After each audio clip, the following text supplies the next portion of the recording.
May 2015, a local horticulturalist is recording himself during a routine mushroom hunt in the woods of northern Illinois. These look pretty big.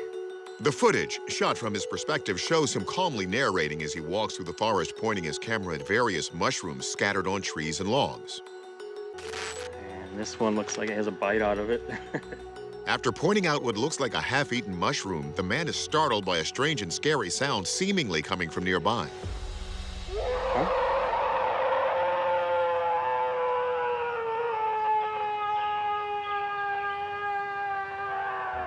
It's a long, drawn-out howl. It lasts about 9 seconds and certainly sounds like an animal of some kind. The mushroom hunter pans his camera back and forth to see if he can spot anything, but sees nothing. I think it's time to go.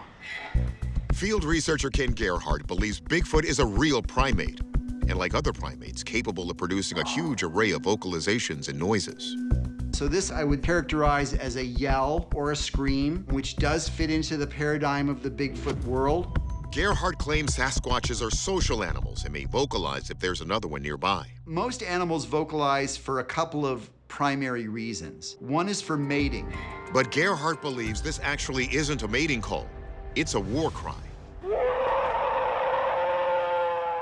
This particular vocalization has a definitive sound of aggressiveness. I would say whatever is making the sound is trying to scare this person out of its area. One theory is that this particular alleged Sasquatch is just defending its feeding grounds. Bigfoot is what we call an opportunistic omnivore, which basically means it eats anything. And it would make perfect sense that as an omnivore, Bigfoot would find an abundant and plentiful food source in this mushroom patch. Most Bigfoot sightings in Illinois occur in the south in places like Shawnee National Forest. But this encounter allegedly took place in the north. There is a theory that Bigfoot is a transient species, and one of the reasons they're so hard to find is that they're always on the move. So if they exist, it's plausible they could be in the area. But let's turn it over to our experts.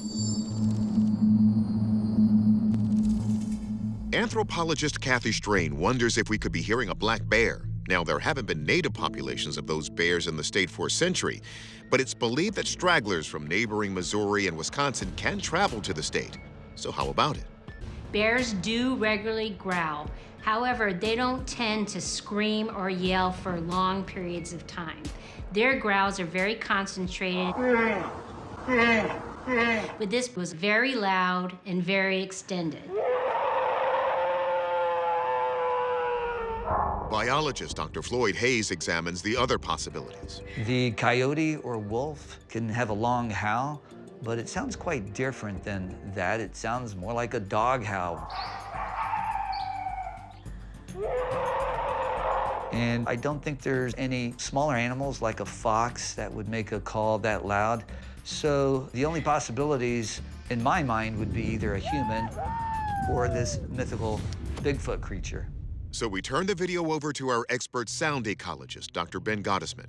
We see that the sound lasts for about 10 seconds. At the beginning, it's a very throaty, broadband scream, but then it ends in this long, drawn-out tonal wail.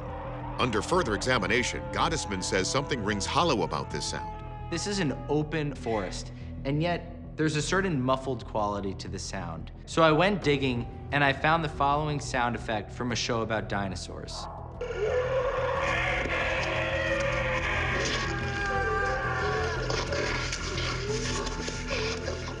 Sound familiar? It's a match. Listen again.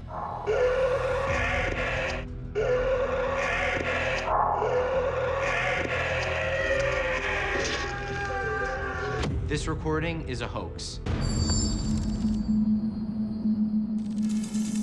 So, our verdict, this is a hoax. These aren't real Bigfoot vocalizations. They're just sound effects cleverly edited into a video in order to create an internet sensation. Still, that doesn't discount the idea that Sasquatch could be a mushroom lover. Just make sure to avoid the poison ones, big guy. October 2019, Gino Meekus is grouse hunting in northern Ontario with his wife and grandson. The family is on its way back to their car when they hear this.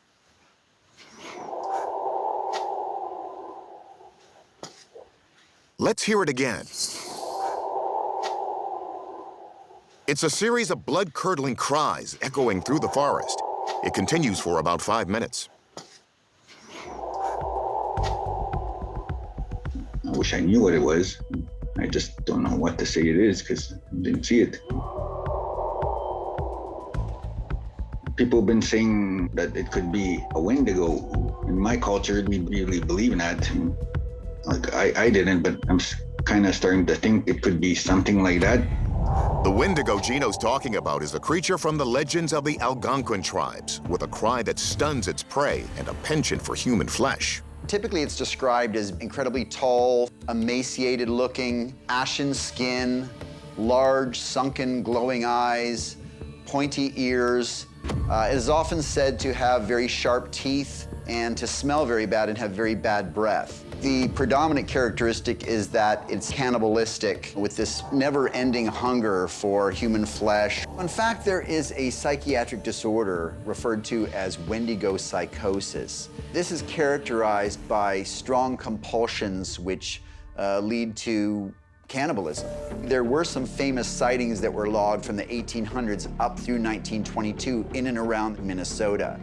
And in each case, the sighting or encounter was followed by a mysterious and unexpected death.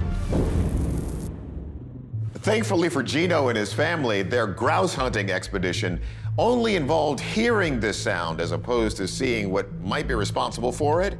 But unfortunately for us, that means we can't get eyes on it either. So we asked our experts to take a listen.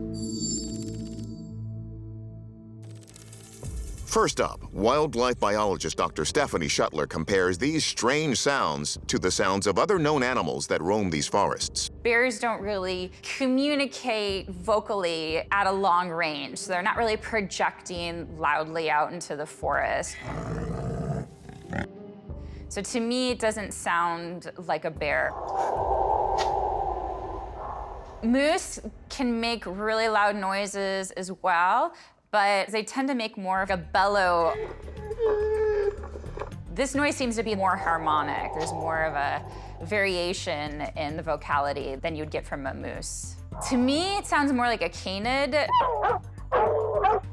Because it's a lower pitched sound, it kind of has like that bark howl mix. Next, soundscape ecologist Ben Gottesman compares the alleged Wendigo howls to the most credible alleged Sasquatch recordings on record, the Sierra sounds. Overall, the frequency is higher, and it doesn't have that slow, drawn-out feeling of the alleged Wendigo recordings. Under further scrutiny, Gottesman notices a puzzling detail about the original recording itself. It was when I normalized the sounds that I heard that there was some editing that was done on the recording.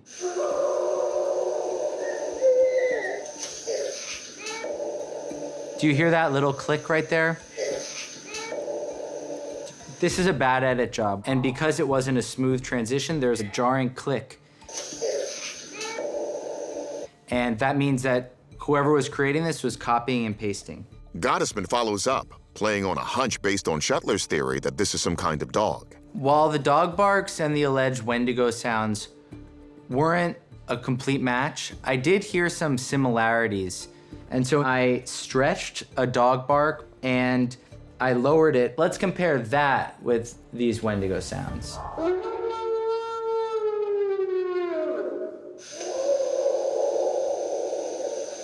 It's pretty similar. So in conclusion, I think the Wendigo recordings are definitely altered and likely using a sample of a dog in order to create these mournful howls. So it turns out this is no Wendigo after all. Our verdict? What we're hearing is a hoax. It's probably the sound of a dog barking, stretched out and pitch shifted to make it sound like something far more ominous. It's April 2020 in the woods near Scranton, Pennsylvania. Chase Floyd, a science teacher, is investigating mysterious howling and whooping noises that he started hearing the night before. Chase continues to record as he explores the area. He now suspects the noises he's hearing were made by a Sasquatch. Let's take a closer listen.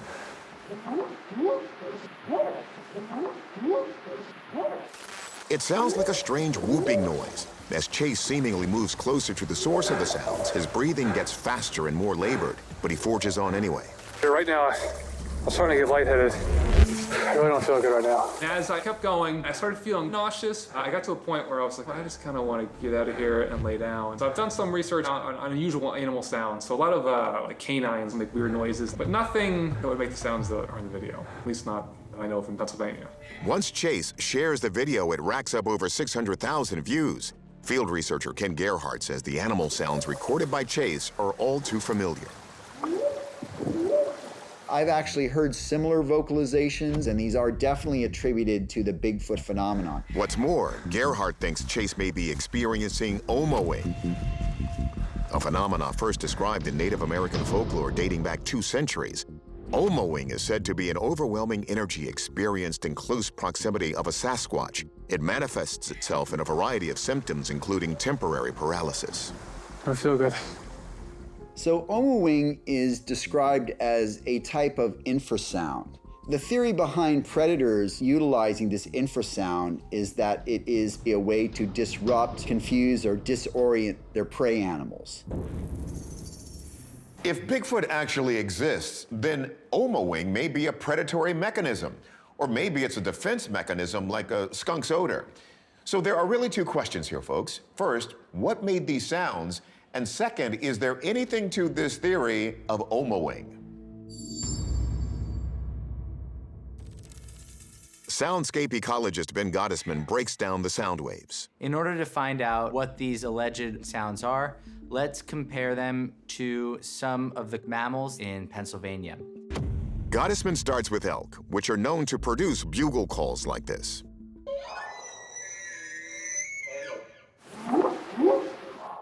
It really isn't a match. The frequency range doesn't match up. The harmonic characteristics don't match up. Up next, we have coyotes. The frequency range is much higher, at around 650 hertz. That's barely at the upper range of the alleged whoop. Gottesman is unable to make any match, but Professor of Biology Floyd Hayes says that infrasound is for real, and while humans can't hear it, they can feel it. In fact, scientists believe tigers can produce a roar under 20 hertz below the human hearing range. That has the power to stun or paralyze an animal. Also, the lower the frequency, the farther the sound can travel. Infrasound is something that several large species of animals can produce, and some human vocalists are supposedly capable of producing infrasound. But Hayes has a bone to pick with the idea that Chase is suffering from omoing or any sort of infrasound attack. His behavior just doesn't make sense. He's not feeling well. He doesn't leave the area and he doesn't go to relax somewhere. He still stays there and talks. After further analysis, Dr. Gottesman says that the sounds recorded by Chase Floyd resemble another set of alleged Bigfoot recordings he's analyzed for us in the past. When I was listening to the alleged sounds, I couldn't help but think back to Ron Moorhead's Sierra sounds. He's referring to Ron Moorhead's 1970s recordings known as the Sierra sounds, which many consider genuine Bigfoot calls. On top, we have audio from Ron Moorhead's Sierra sounds. I'm just gonna play this series of 3 whoops, and notice how the third one has a special flourish. And now, and if I ran a cross correlation on these sounds, they would be upwards of 99% similar. It's the same sound. Down to the tape recording artifact present in the Moorhead tape. This video is a hoax. So while we can't rule out the possibility that omoing is real and terrifying, it wasn't the cause of Mr. Floyd's symptoms. Our verdict, this is a hoax. These sounds are a copy of the alleged Bigfoot recordings made in the early 1970s. February 2015. At first glance, it looks like a totally overcast day in Nuevo Laredo, Mexico. But turn up the volume and it sounds like anything but. Musician Axel Samano is visiting a friend when she notices the eerie atmospheric noises and aims her lens to search for the source, but with no luck.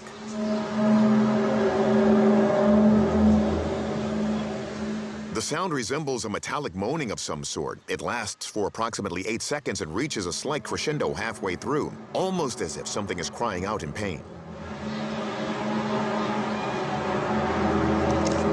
The sound was like metal bending. When I realized that sound was coming from the sky, I really got scared because I didn't know what it was. Catholic miracle researcher Michael O'Neill reminds us that strange sounds from the sky are often read as signs of pending apocalypse. But so far, the world hasn't ended. Throughout human history, there have been these reports of booming sounds or large screeching sounds or this moaning sound as we hear in Mexico. This is nothing new. People have experienced and reported this in countries all over the world for centuries. Others wonder if this mysterious sound could be somehow tied to the legend of La Llorona, or the Weeping Woman. For centuries, Mexican children have been raised to fear the wailing woman whose spirit is trapped on Earth, mourning 2 children she drowned in a fit of jealous rage. There have even been reports of strange encounters with La Llorona amongst Spanish speakers all over the world. Some of the strange sounds we've investigated before could be explained. This one turned out to be squeaky truck brakes. And this was a guy in Jersey with a homemade air cannon. So does this moaning noise above Nuevo Laredo have a common sense explanation, or will it remain an unexplained mystery? Let's listen to our experts. First, we bring the video to Professor of Atmospheric Sciences, Dr. Deanna Hens, to determine if the sound could be an aeolian tone, which is the sound produced by a strong wind as it passes over or through a fixed object. This singing, ringing tree sculpture in Lancashire, England, was designed with this concept in mind. I had some questions as to whether or not this could be the wind interacting with a particular structure or something nearby that would result in this particular sound. But the wind speeds were not very high, about 15 miles per hour. So unless that wind happened to be hitting the resonant harmonic frequency of an object that would cause that to happen, that doesn't really explain what's going on very readily either. Meteorology doesn't seem to hold the answer here, so we bring the footage to our soundscape ecologist, Dr. Ben Gottesman. When I heard this mysterious Mexican moan sound, I went digging and came across this one from Allen, Texas, from 2012. When Dr. Gottesman compares the recordings, the similarity to the mysterious sound that caused the sensation in Texas 3 years earlier is undeniable.